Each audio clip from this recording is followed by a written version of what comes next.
ڕوو دەکەمە گەنجە خۆشەویستەکان ئەوانەی کە ناملتەزیمن بە دینەوە، جلی دڕاو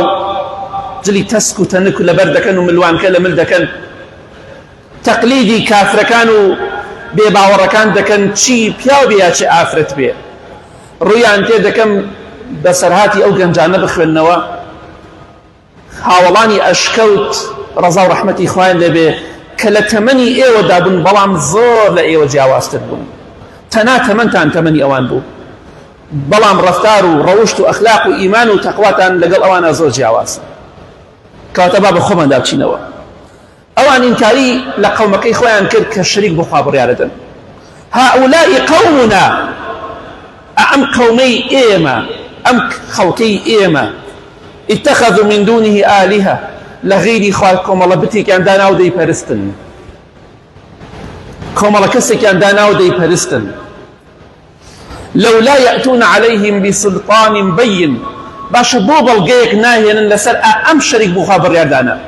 چي بلغيك كان بيكا بت أپرستن، بتي خود درستي بكي لبازار بكري، شايسي اوي عبادتي بو بكري، مروف بقات حدي كيوا عقل دەست بدات لە ڕیبەڕێزتان بچێ دار و بەردێ پەرستێ، مردوویەک بپەرستێ، داوا یارمەتی لە مردوویەک کە خوایەکی زیندوو هەیە هەموو ڕۆژە لەگەڵ نوێژەکان ئەڵێ الله لا إله إلا هو الحي القيوم، ئەو خوایە کە ئەڵڵایە زیندووە حەیە نامرێت، خوایەکی زیندوو هەیە بۆ لە مردوو ئەپاڕێتەوە، القەیوم هەموو کاروباری ئەمش جیهانە ئەو بەڕێوە دەیبات، فلان پیاو چاک و فلان پیاو خراپ بەڕێوە نابات، ئەو خوایە کە دەسەڵاتی بەسەر هەموو شتێکا هەیە، بۆ ئەو خوایە ناپەرستی.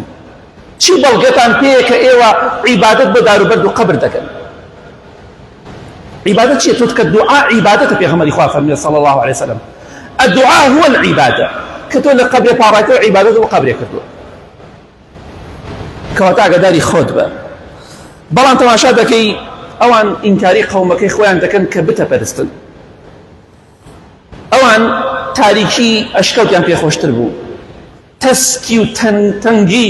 ئەشکەوتیان پێ خۆشتر بوو، پێیان خۆش بوو لە ئەشکەوتێکی تاریکا بن، لە ئەشکەوتێکی بێ خزمەتگوزاریە بن، لە ئەشکەوتێکی تەنگ و ناخۆش و ترسناکا بن،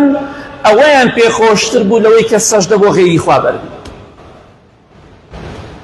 ئەوەیان پێ خۆشتر بوو.